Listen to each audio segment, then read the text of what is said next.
मैं women wing president Kashmir valley हूँ और साथ साथ में district spokes person Congress district Anantnag वो मेरी डेजिग्नेशन है। तो कांग्रेस को आपकी ज़रूरत है और आप कांग्रेस को अलविदा कह रहे, केवल गुलाम नबी आज़ाद ने छोड़ दिया, गुलाम नबी आज़ाद केवल कांग्रेस था जम्मू कश्मीर में। देखिए, अगर कांग्रेस को हमारी ज़रूरत होती तो हमारी जो बातें ही उनसे हमारे जो डिस्कशंस चलते रहे, लीडरशिप को ठीक करो, अगर कोई डिस्प्यूट्स है, कोई प्रॉब्लम्स है, अगर ऑर्गेनाइजेशन कमज़ोर हो रही है, इसको ठीक करने की कोशिश करो। अगर वही चीज़ें अनहर्ड हो, उन चीज़ों पे ध्यान ना दिया जाए तो हम उस पार्टी में रह के किस काम के हैं फिर।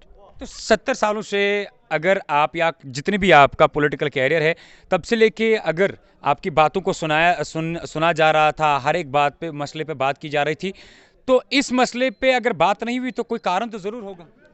बातें तो हुई लेकिन उस पर अमल नहीं किया गया। वही ना, अगर अमल नहीं हुई तो ज़रूर कोई कारण होगा। That is the problem in leadership, I mean at the level of high command. जो भी प्रॉब्लम्स हुई that was in high command ना। As far as the high command and concerned, they have to see whole their political party as far as the Congress.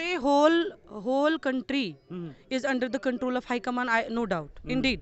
लेकिन Jammu and Kashmir को तो वो ignore नहीं कर सकते हैं ना। तो आपको क्या लगा कि क्या कुछ बदलना चाहिए था जो नहीं बदला? आपने लीडरशिप की बात करी, हाल ही में खुद जो अभी रिसेंटली प्रेसिडेंट बन के आए, उन्हें खुद कहा कि मेरा नाम गुलाम नबी आज़ाद ने रिकमेंड किया था, मैं प्रेसिडेंट बन गया और पीछे से अलविदा कह दिया। देखिए, ऐसी बात नहीं है कि लीडरशिप में ऐसा, देखिए अभी अभी तो वो बने हैं लीडर, वो 4th लेवल पे उनका नाम था। विकार सुलवानी साहब का जो एम्पैनल्ड नेम था that was on at the serial number 4। हमें इस मसले से कोई प्रॉब्लम नहीं है। प्रॉब्लम है कांग्रेस अगर वीक हो रही है, पिछले 4 साल से 5 साल से अगर हम अप्रोच कर रहे हैं हाईकमान को कि कहीं कहीं पे प्रॉब्लम्स आ रही हैं और ऐसी प्रॉब्लम्स आ रही जो अनबेरेबल है, इनको ठीक करने की ज़रूरत है, वही नहीं कर रहे हैं तो हमारा कांग्रेस में रहने से। चलिए, आपको क्या लगता है कि क्या बदलाव लाएंगे गुलाम नबी आज़ाद, जिसको लेकर आप सपोर्ट कर रहे हैं? देखिए, अगर उनका आप एक रिजीम, आप उनका एक टेन्योर याद करें जब वो चीफ मिनिस्टर रहे हैं जम्मू कश्मीर के, वो उसको उस पीरियड को हिस्ट्री में एक गोल्डन एरा के नाम से जाना जाता है।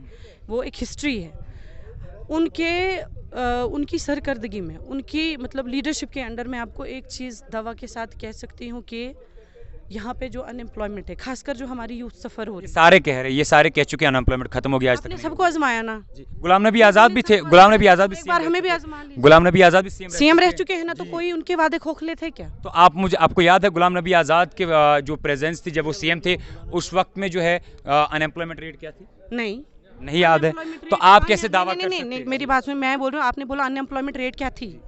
चारों ओर तरक्की थी, सुकून था, हल्के बन रहे थे, डिस्ट्रिक्ट बन रहे थे, एम्प्लॉयमेंट के एवेन्यूज खुल रहे थे। उनका दौर तो सुनहरी दौर था जम्मू एंड कश्मीर के लिए। आप ऐसा बोल भी नहीं सकते कि अनएम्प्लॉयमेंट मैं का आपसे रेज था। पूछ रहा हूँ, चूंकि वो आप तो उनके सारा साथ में जो थे। कुछ जी। भी अनएम्प्लॉयमेंट का जो रेज है, चाहे जो भी कुछ यहाँ ट्रेड एंड कॉमर्स उसकी क्राइसिस है, रोड ट्रांसपोर्ट उसकी क्राइसिस है, यहाँ अनएम्प्लॉयमेंट वो भी पीक पे है। ये जो कुछ भी अभी तक यहाँ चल रहा है, ये तो अगर देखा जाए तो अपोजिशन कहीं ना कहीं कमज़ोर थी एट सेंट्रल लेवल, जिसकी वजह से आज़ाद साहब भी इस पार्टी से बाहर आ गए। तो आपको लगता है कि ये सारी चीज़ें जो है अब बदलने वाली है, क्योंकि कांग्रेस जो है अब आज़ाद वेव जो है जम्मू कश्मीर के अंदर नजर आ रही है? बिल्कुल, आपको इस पे यकीन करना चाहिए, इस चीज़ को प्रमोट करो नहीं, इंशाल्लाह। प्रमोट तो हम रियल हमारा हक। हम जो बातें कर रहे हैं ये आपको प्रूव हो जाएंगी। तो वो तो आने वाला जैसे वक्त आपने ही बाकी decide- लीडर्स वो को तो आजमाया है ना, देखिए मैम, वो भाजपा तो को आजमा के देख लिया ना। जी हाँ, वो तो आने वाला वक्त ही डिसाइड करेगा कि ये वेव जो है कहाँ तक चलेगी और पीछे। लेकिन क्या हम जो जैसे अपोजिशन पार्टीज के लीडरान ये कह रहे हैं कि ऑनरेबल प्राइम मिनिस्टर के आंसुओं ने गुलाम नबी आज़ाद के ऊपर असर कर दिया और पिछले 8 महीनों से इंडिपेंडेंटली काम कर रहे थे और पहले ही मंशूर बनाया था। बड़े अफसोस के साथ मैं आपसे एक बात कहना चाहूँगी। इस बात को जितना उछाला जा रहा है ना कि आज़ाद साहब के मतलब उनके पार्लियामेंट स्पीच में नरेंद्र मोदी जी रोए। एक चीज़ है, आपको पता होना चाहिए कि हार्ड वर्क फॉलोज एप्रिसिएशन। आपको इस पे यकीन होना चाहिए। उन्होंने कामयाबी के लिए ऐसे कामयाब लीडर नहीं बने, ऐसे ही आज की टॉवरिंग पर्सनालिटी नहीं कहा जाता है। उन्होंने काम किया है, उन्होंने कारकर्दगी दिखाई। वो एक वाकया था, वो एक दुर्घटना हुई थी टूरिस्ट बस पे, यहाँ मिलिटेंट अटैक हुआ था या कोई भी अटैक हुआ था, उसमें जो लोग बेगुनाह मासूम लोग मारे गए थे, वो वाकया वहाँ पे थोड़ा डिस्कस हुआ, जिस पे उन्होंने 2 आंसू बहाए मोदी जी ने। तो उस बात पे हम डी टीम ए टीम बी टीम हो गए। कौन सी टीम यहाँ के मीडिया वाले लोग उछालते हैं? नहीं, मीडिया वाले नहीं, ये एक्चुअली काम जो है अपोजिशन लीडर्स और आप। ये देखिए, सवाल मैं जब से आज़ाद साहब और वो पार्लियामेंट वाली स्पीच हुई तब से मैं आज तक ये सवाल देख रही हूँ। ये सवाल सुनिए, राहुल गांधी जी गले लगाए थे नरेंद्र मोदी जी को नहीं लगाया था, गले लगाया था। वो क्या था?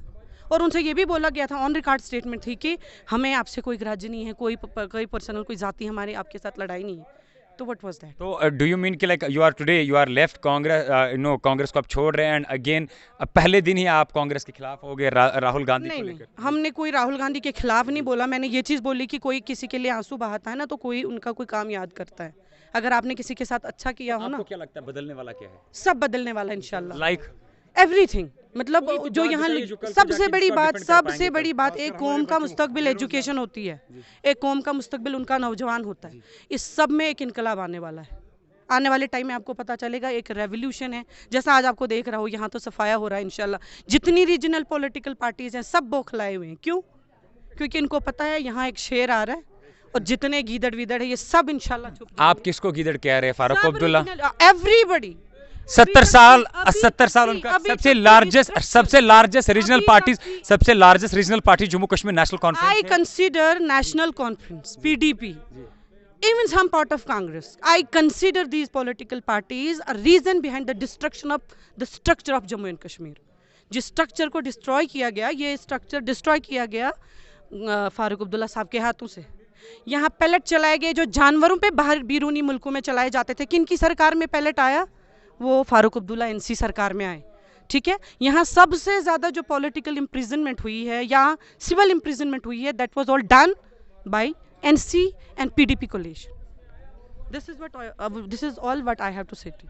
ये हमारे साथ वुमेन्स विंग की प्रेसिडेंट थी जिनसे हमने गुफ्तगू करी इस चीज़ को लेकर कि जो इन्होंने हाल ही में जो है इस्तीफ़ा दे दिया कांग्रेस से पीरज़ादा मोहम्मद सईद के प्रेजेंस में, और करीबन 60 ऐसे लीडरान हैं। अब आगे क्या कुछ निकलने वाला होगा, इनका मानना है कि बड़ी वेव जो है जम्मू कश्मीर के अंदर नज़र आएगी, इनकलाब आएगा, बेरोज़गारी, बाकी सारी चीज़ों को लेकर जो है गुलाम नबी आज़ाद उन सब चीज़ों को बदलने वाले हैं।